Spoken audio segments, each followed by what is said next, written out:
Well, good morning, everyone. My name is Filippo De Dominicis from the University of L'Aquila, Italy.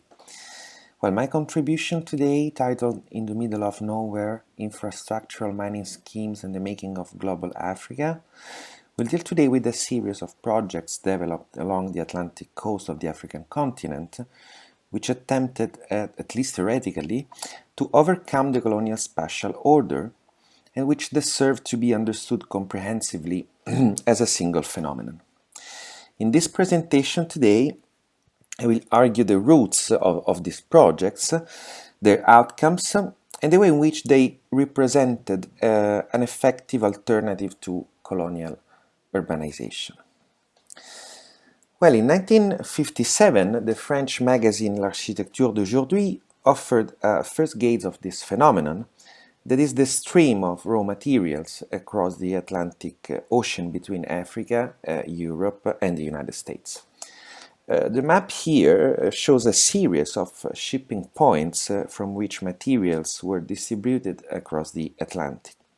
The first gates, a system which mirrors and recalls the structure of relationships established by the colonial powers. But the two articles accompanying the map, however, offered a different point of view, a different perspective. The series of infrastructural corridors penetrating the inland that we can appreciate here in this zoom on the African coast.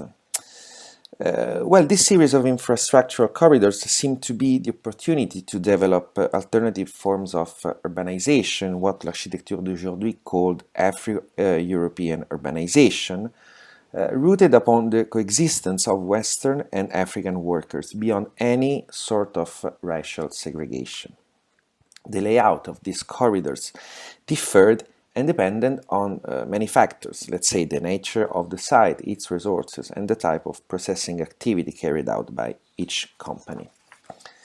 We will see now three examples. We can have very simple linear schemes like this one in Mauritania with a railway connecting two hotspots, one in the inland near the extraction site and the second one by the sea near the harbor where materials were shipped. Or let's say more complex patterns, including railways, dams, roads, and a single township at the heart of the scheme, like in the case developed by the French-American corporate FRIA in Guinea. The design of these corridors, in fact, urged architects to investigate alternatives both for the environmental constraints and the complexity of logistics. This third example is the scheme that the French office Atelier LWD designed for the site of Bokeh in Guinea on behalf of the Canadian aluminium company Alcan. The scheme consisted of an 85-mile-long infrastructural corridor penetrating the inland from the river inlet on the left to the extraction site area on the right. Architects from Atelier LWD, Michel Veil was one of the editors of the issue of L'Architecture d'aujourd'hui, and Jan Dimitrievich, who had just obtained his master in urban planning at the MIT.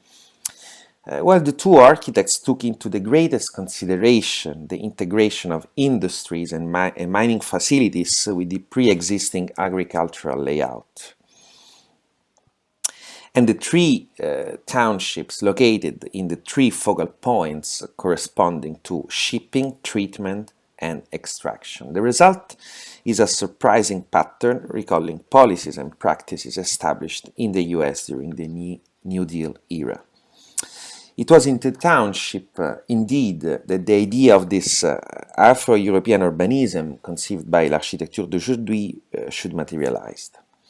Here we have again three examples. On the right-hand side, the town of Edea, Cameroon. On the left-hand side, the port of Kakande, both planned by Atelier WD, while at the center of the slide, the new center of Sabende in Guinea, designed by the renowned French architect Michel Ecochard. Well, looking at the first version of Ecochard's master plan, the American pedigree of these exercises is clear. The town develops along the highway and around a green belt, which provides the actual structure of the city.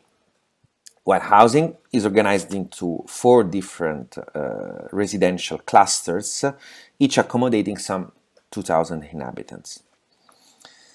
The whole city developed accordingly, with a main center including high-level activities and 4 sub-centers for each neighborhood unit.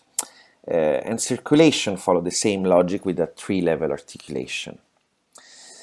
Actually, Ecochard's plan for Sabende proved to be a huge success, and also its representation was widely, let's say, reused, reproduced, for instance, by, as we can see in the slide here, by Doxiadi's associates while presenting the master plan for Tema in Ghana in 1960.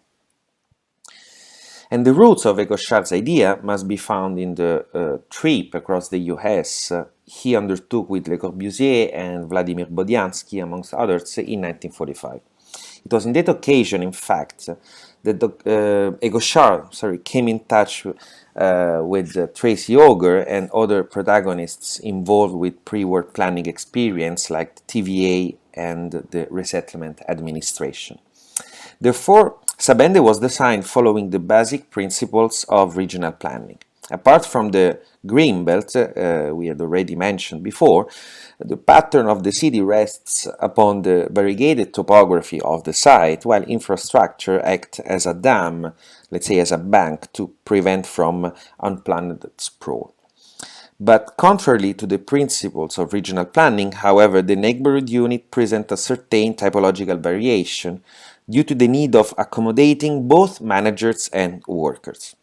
With its combination of patios, row houses, and slabs, Sabende actually embodied the global adaptability of the North American model, an urban environment ready to welcome people and workers from all over the world beyond nationalisms and particularisms. On the other hand, however, and despite its, let's say, primordial global dimension, the city of Sabende by Ecochard reaffirmed a principle of spatial segregation, again, more subtle and less explicit than the logic ruling over the colonial city, that is, racial segregation. I will attempt to unfold this point through a second example, that is the town of Cansado, the sea terminal of the railway heading to the mining site of Ijdil in Mauritania. Cansado was designed by Michel Weil and Jean Dimitrievich again in 1960, conceived as a sort of matte structure with low-rise and medium-density buildings according to a very strict typological organization. The building pattern, maybe even in a more explicit way than in Sabende, mirrored the corporate organization. It is nothing but the spatial translation of the corporate organization. Row houses for low-income workers, patio houses for managers, and villas for directors, each type following its own aggregation logic. Managers and directors, however, came essentially from abroad, Europe and the United States. They were foreigners called to direct and supervise the local workforce, as emphasized in the leaflet distributed by Mifirma after having signed the contract with it, and as we can see in the slide. What does it mean? This essentially means that corporate logics ended with corresponding, at least especially with racial differentiation, segregation. And this is clear from the figure ground plan of Cansado, with Western managers located north in a less dense area with their clubs and tennis courts overlooking the Atlantic and the African dwellings clustered in the southern area, much more dense and intricated. Such, let's say, a well-organized and strict typological organization did not enable Cansado to grow as a real city. Like Sabende, it did not expand, urbanizing people from the inland, preferring the old colonial town of Port Etienne, some 10 kilometers north of the city. This fate, However, it was not common to all mining cities established in that period. Somewhere else, a real contamination occurred. The Afro-European integration claimed by l'architecture d'aujourd'hui materialized in some remote areas of the inland where the combination of external and internal factors triggered new and unexpected forms of urbanization. Zuerat was the twin city of Cansado, established 700 kilometers east in the barren inland of Mauritania. Well, the city of Zuerat, as we can see here in the slide, witnessed an impressive process of growth, especially during the 2 decades after its construction, so from 1960 to 1980. Although the city was designed according to the same design principles dealing with corporate organization, patio for workers, row houses for managers, and villas for directors, the structure proved to be flexible enough to absorb a growing process of sedentarization in the 2 decades which followed its construction. It is not by chance, then, that Zuerat was carefully studied by the group in charge of planning the new township of Arlit in Niger, built in the vicinity of the then largest uranium mining site in the world in 1968. Like Zuerat, Arlit grew 10 times its original size.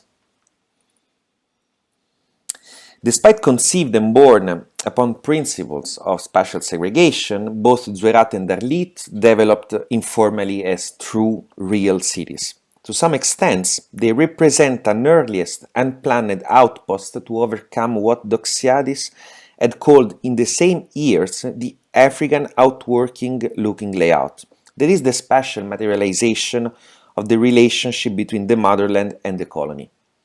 In both cities occurred exactly what Doxiadis claimed through his Africa Transport Plan, to rediscover internal patterns and relationships that shaped the continent through the century, to balance coastal urbanization and reverse the colonial spatial layout. Zuerat and Arlit, with their urbanization, may be understood as a milestone of this process. Today, Zuerat is a global city welcoming people from Spain, France, Italy, Australia, and the US, and of course from all over the African continent. These people live side by side, sharing public spaces and facilities. Quite paradoxically, African workers occupy the area originally planned for the Western managers, while people from Europe, Australia, and North America rent local family houses and animate the main street of the informal extension. Thank you very much for your attention.